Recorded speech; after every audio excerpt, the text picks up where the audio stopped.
Well, good morning, my friends. Hey, we are looking at the latest here with Hurricane Melissa, which is a strong Category 5 hurricane where we're looking at max sustained winds at 180 miles per hour. And folks, this is getting very, very close to the coast of Jamaica. Gusts up to 215. And it's very rare for the National Hurricane Center to actually provide an update between the intermediate advisories. The intermediate advisory had us at 901 millibars. Well, lo and behold, we have a update between an update, and that has dropped us down to 896 millibars. So you see it is moving very close to Black River. I still think that the northeastern quadrant of the storm is likely going to be the strongest of the winds, and the brunt of the storm is really going to be on this northeastern quadrant, which would put areas like Black River really under the gun for that. And eventually it'll be progressing slowly to the north and northeast. You see right now moving northeast at 7 miles per hour. Obviously our prayers and thoughts go out to the folks there, especially on the western part of Jamaica. This is going to be a direct hit, and I mean, we expect it to get worse as the storm gets closer, but it really should happen here, folks, in the next few minutes because it is very close to making landfall. We're still looking at a Category 5 storm. Let's kind of talk a little bit about the forecast path, and notice that we do have those hurricane warnings, which include the whole entire island of Jamaica, and then eventually the eastern part of Cuba as well. And we're going to show you the Hurricane Center forecast with this. Notice how tight it is.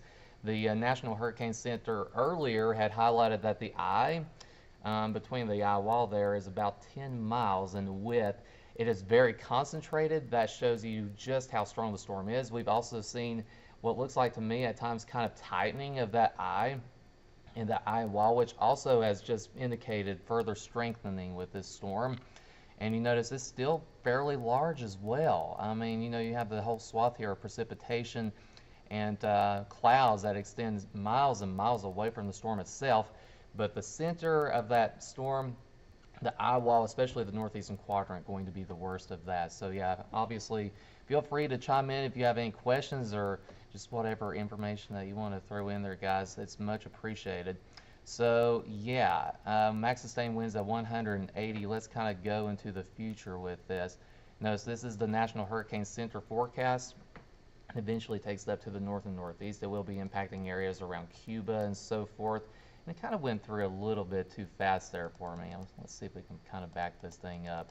But anyway, it will be making landfall there here literally in just the next few minutes or so. And eventually, over the next week, about Friday morning, it looks like it'll be impacting areas around Bermuda, possibly still as a Category 1 storm, but it does look to weaken by then. But as it's in the Caribbean, or the Caribbean basin here, it's very, very strong, like no doubt about that. Here's one of the most recent hurricane missions from one of the Lockheed Orions. Of course, yesterday, you know it's bad when one of the hurricane hunter-like missions has to be aborted, and I know yesterday this did in fact happen. It wasn't even social media hype. It actually did happen, where it was just, the turbulence was just so bad that they literally had to abort that mission. But there have been further missions, and there continues to be so. This is the latest one there from one of the Lockheed Orions flying down into that storm. I also want to just briefly kind of look at the storm's intensity here from a 3D perspective. I know we talked a little bit about this yesterday in some of my videos, but when you see like some of those kind of ridge mountain looking like things here in the 3D imaging of the storm, after doing a little bit of research on that, and from some NASA data, it appears to be what they term as hot towers. And hot towers is basically where you get all that energy and latent heat that just really exceeds, it goes way up into the atmosphere. And I really think that's kind of what you're looking at here, folks, with that. It's just showing the storm's intensity. The water temperatures are very, very warm, not just at the surface, but there is deep, deep layers of warm water here, folks. That's really one of the things that makes the difference. It's not just about having surface water temperatures at 85 to 90, although we do have that, in fact, there near Jamaica, but we're talking about surface deep water that is very, very warm. So here's a 3D, well, not a 3D perspective, but just the satellite imaging there showing that storm. Look how tight that eye wall is. How close it is getting to the west coast there of Jamaica. So, like I said, our thoughts and prayers go out to those folks. And here's the latest information. 896 millibars. Yikes, folks, that's not good. Moving to the north-northeast at 7 miles per hour, gust up to 215 miles per hour. So obviously the brunt of this storm here is really going to be on that northeastern quadrant and really going to be impacting. I'll kind of highlight it here for you as it's moving to the northeast. Kind of right here in this general area is going to be getting the worst of that really here in the next few minutes. I've been looking at some of the live cameras and so forth, and it is progressively getting downhill. It's still kind of wild to me though. I've seen people still, at least while the conditions have been calm, people still out driving and even still walking in this case, but I hope they get to safety fast because obviously this is not a good scenario at all. This is really some of the worst when it comes to hurricanes when you get up into this Category 5 status, and a strong Category 5 at that. 100 max sustained winds, 180 miles per hour, Cat 5 status, folks.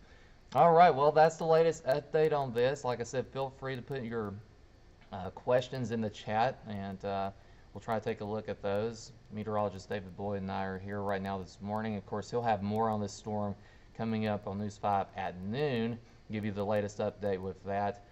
And like I mentioned earlier, it's really kind of a rare scenario when you start talking about updates happening between the intermediate advisories.